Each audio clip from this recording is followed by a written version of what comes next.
আচ্ছা এরা এত খরচ করে এই যে দিন মজুরি খাতে এই এত টাকা খরচা করে কি প্রয়োজন বাবা? আমাদের মতো এই যে কীর্তনিয়াদের এনে, শুধু আমি বলে নয়, আরো অন্যান্য কীর্তনিয়ারা তো এসেছে যারা সমাজে এখন কীর্তন করে বেড়াচ্ছে, বড় বড় কীর্তনিয়াদের আনছে। বলেন তো এত টাকা খরচ করে কীর্তনিয়াদের এনে কীর্তন করিয়ে লাভটা কি হচ্ছে? লাভ আছে।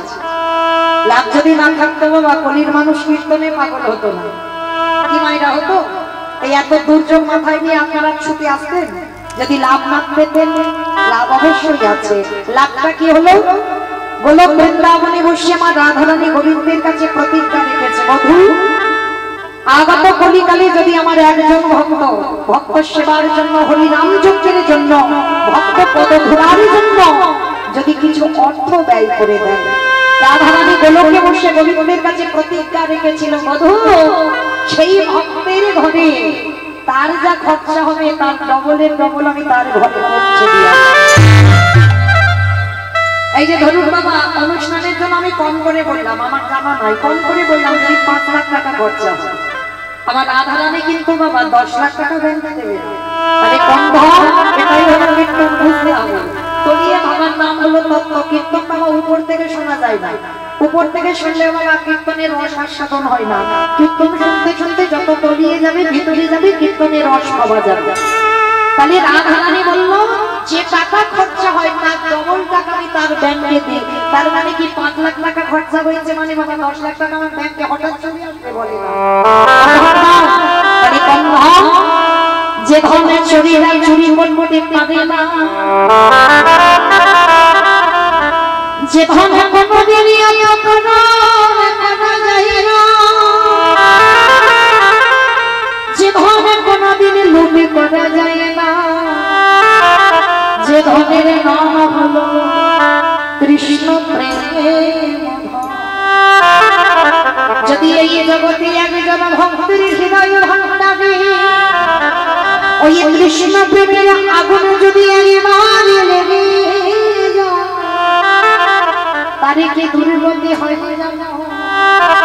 ও তার ভিতরে বাহি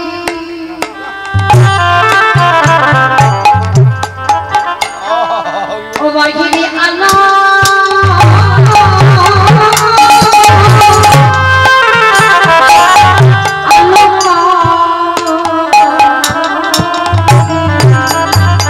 যে জন ভগবান বলি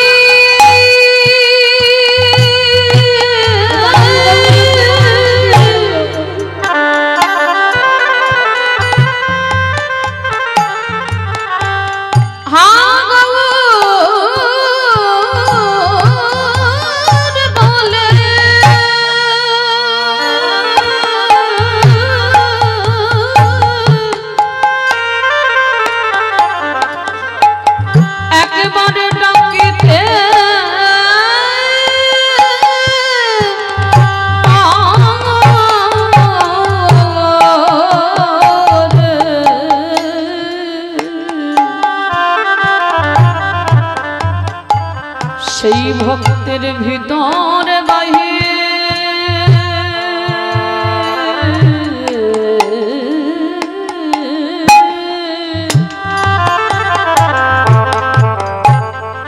বাহির ও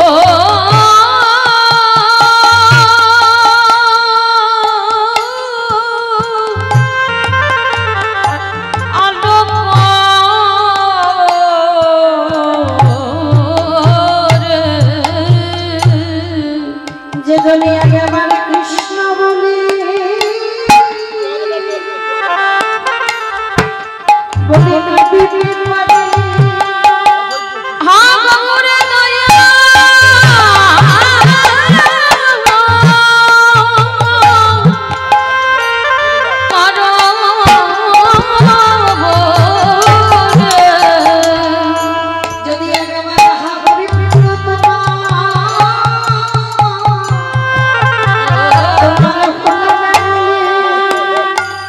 আমার ওই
যদি একজন ভক্ত ডাকারে মতো ডাকিতে পারে ওই গুরু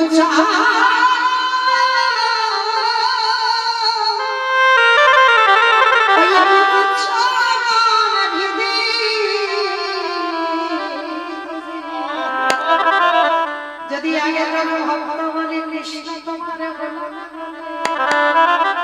তার আরে কিছু পিছনে ভাবতে হবে ভগবান বলে পৃথিবীর যেখানে থাকে ভক্তের রাখে আমি সর্বদা আছি। তবে মাইরা এই প্রশ্নটা আমার নয়, শ্রী শ্রী রামকৃষ্ণ পরমহংসদেবকে নরেন বলেছিল। নরেন একটা কথা বলেছিল, আচ্ছা গুরুদেব ও ঠাকুর, হরি বললে কৃপা হয় না কাঁদলে কৃপা হয়? ভালো করে এই জায়গাটা শুনবেন বাবা, কীর্তন শুনলে শুধু হবে না। ঠাকুরকে প্রশ্ন করেছিল, ঠাকুরের বই যারা পড়বেন দেখবেন ঠাকুর উদাহরণ ছাড়া কোনো কথা বলতো না। তো নরেন প্রশ্ন করেছিল, ঠাকুর কাঁদলে কৃপা হয় না হরি নাম করলে কৃপা হয়, কোনটা করলে কৃপা হয়? খুব দামি প্রশ্ন না। তা ঠাকুর বলেছিল, নরেন আমি বলবো, তবে একটা কাজ করতো, যা এক্ষুনি ছুটে গিয়ে তুই একটা পেরেক নিয়ে আয়। আর যেই না ঠাকুরের কথা শুনেছে বাবা ছুটে গেছে নরেন, আর গিয়ে বাবা একটা পেরেক এনেছে। আর ওই তোমার পেরেক পেরেছে না তো, পেরেক ছিল তো, আর দক্ষিণ 24 পরগনার মানুষ পেরেক চিনবে না তো, হরি বল। তো একটা পেরেক নিয়ে এসেছে, তা ঠাকুর বলছে নরেন ওই পেরেকটাকে ভালো করে একটু কাদা মাখিয়ে দিত। ভালো করে কাদা মাখিয়ে দিয়েছে, আর কাদাটা মাখিয়ে দিয়ে বলছে বাবা একটা কাজ করে, একটা ছুটে গিয়ে চুম্বক নিয়ে আয়। তা চুম্বকটাও নিয়ে এসেছে। এইবার যেই না ঠাকুর বলছে এইবার দুটোকে এক জায়গায় ধরতো, যেই না বাবা দুটোকে এক জায়গায় ধরেছে বাবা কেউ কাউকে টানছে না। তা নরেন বলছে ঠাকুর এই জন্য তোমায় পাগল বলে। বলে কেন? বলে পাগল বলো না, ভালো করে চেয়ে দেখো, তুমি যে বলছো চুম্বকটা পেরেকটা কাছাকাছি আনো, কে কাকে টানে দেখো। তা তোমার তুমি বোকা বলে তো কথাটা বলছো, কেউ কাউকে টানবে? টানবে কি করে? পেরেকে তো ভালো করে কাদা মাখিয়ে দিতে বলবে। তাহলে ভালো করে যদি পেরেকে কাদা মাখানো থাকে তাহলে কি চুম্বক না টানবে, পেরেক না টানবে, কেউ কাউকে টানবে না। তা ঠাকুর বলছে শালা ওই জন্য তো তোকে বললাম পেরেকে একটু ভালো করে কাদা মাখা। ঠাকুর সবাইকে শালা শালা বলতো বাবা। কোন শালা? বউয়ের বাইশালা না, পাঠশালা না, গোশালা না, তাহলে কোন শালা? শা মানে মন্দিলা নৌকা। ঠাকুর যে নৌকাতে পারা পারা হয় ওই জন্য সবাইকে শালা শালা বলে। এইটা বোঝাবার জন্য তোকে এইটা করা সব। তাহলে পেরেক টানছে না, চুম্বক টানছে না, তাহলে একটা কাজ কর। বলে ঠাকুর টানবে কি করে? কাদা মাখানো আছে তো। বলে শোন শালা একটা কথা বলি, এবার পেরেকটাকে ভালো করে ধুইয়ে দে। এইবার কি করেছে নরেন? ভালো করে পেরেকটা ধুইছে। পেরেকটা ধোয়ার পরে বলছে এবার একটা কাজ করে, এবার চুম্বকের কাছে নিয়ে যেত দেখে। এইবার যেই না পেরেকটা চুম্বকের কাছে এনেছে বাবা সঙ্গে সঙ্গে দুটো এক হয়ে গেল। তার ঠাকুর জিজ্ঞাসা করে, আরে কে কাকে টানলো? কে কাকে টানলো? পেরেকটা টানলো না চুম্বকটা টানলো? কে কাকে টানলো? বলে ঠাকুর তুইও বড্ড পাগল, পেরেকটা টানলে কেন, চুম্বকটা তো টেনে নিল। বলে আগে টানলো না কেন? বলে আগে তো কাদা মাখানো ছিল ওই জন্য। বলে এখনো কিছু বুঝতে পারলি না? এই জগতের ভক্তরা হলো, জগতের মানুষ হলো পেরেক রূপী, আর আমার পরমাত্মা রূপী ভগবান হলো চুম্বক। এই ভক্তকে যে পেরেক রূপী ভক্তকে যে টানে দেবে, যদি কাম কাঞ্চনে আসক্ত বিষয় বৈভবে আসক্ত হয়ে থাকে, যদি এই পেরেক রূপী মানব জমিন তাহলে এই নোংরাকে তো আমার পরমাত্মা রূপী ভগবান টানতে পারবে না। ওরে নরে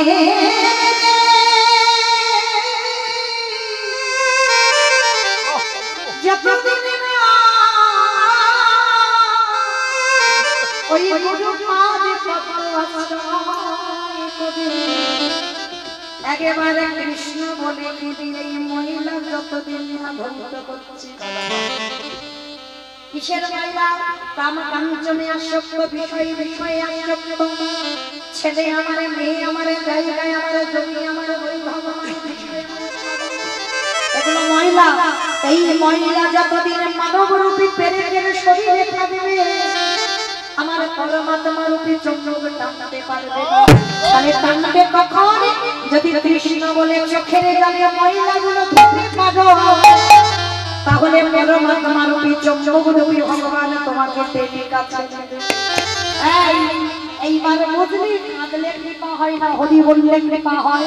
হরি তো বলবি, কিন্তু বলার আগে তোকে কৃষ্ণ বলে নয়ন জলে ভাসতে হবে। যতদিন না কৃষ্ণ বলে এই হৃদয়ের ময়লাগুলো ধুয়ে দিচ্ছি, ততদিনই আমার পরমাত্মা রূপী হয়ে জীবাত্মাকে টানতে পারবে না। আরে যেদিন তোর কামনা বাসনার ময়লার বচন ধুয়ে যাবে, আমার ভগবান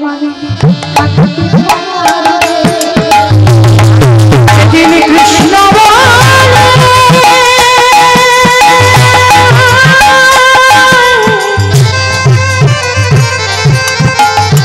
যেদিন কৃষ্ণ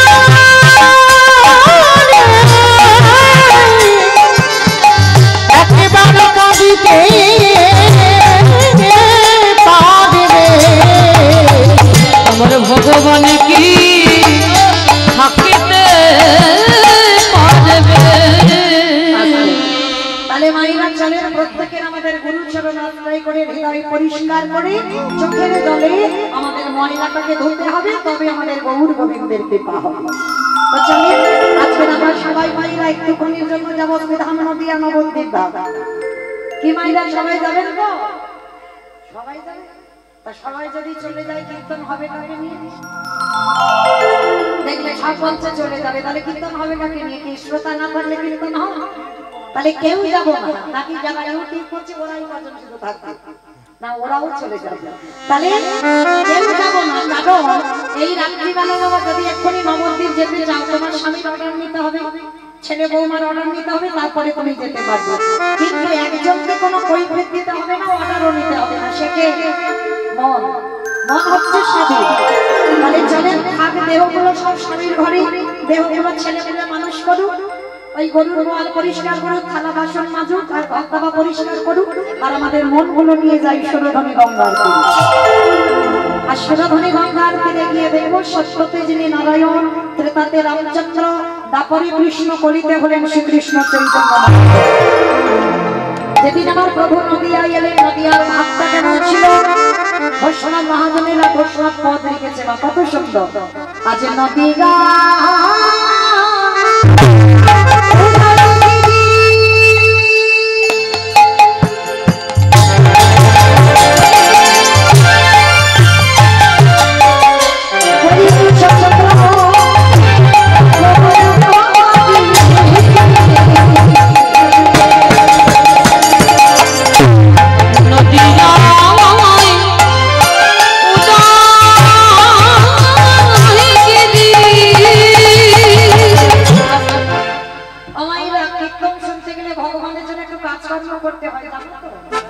শঙ্করধ্বনি, উলুধ্বনি, আর যাদের যাদের হাত এসেছে, যাদের নাম বলবো, হাত আছে তো? যাদের আছে কই একবার দেখান। নিতাই গৌর কৃষ্ণ প্রণাম, হরি বল হরি বল। তার মানে সবার হাত আছে, কই এবার একটু উলুধ্বনি দাও। আজ নদিয়া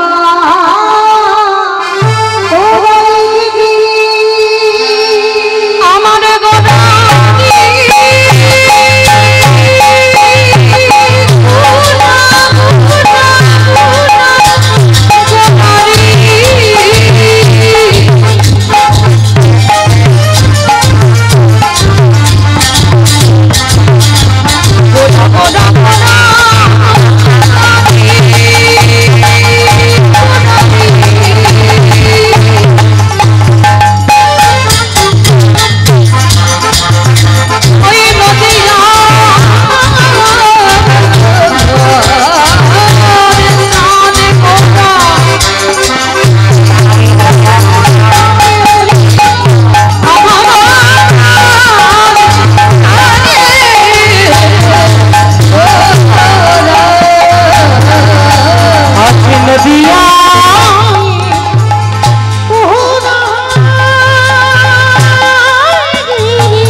কপালের মাটিতে পুরো অদ্বৈত আচার্য গোসাইয়ের ডাক।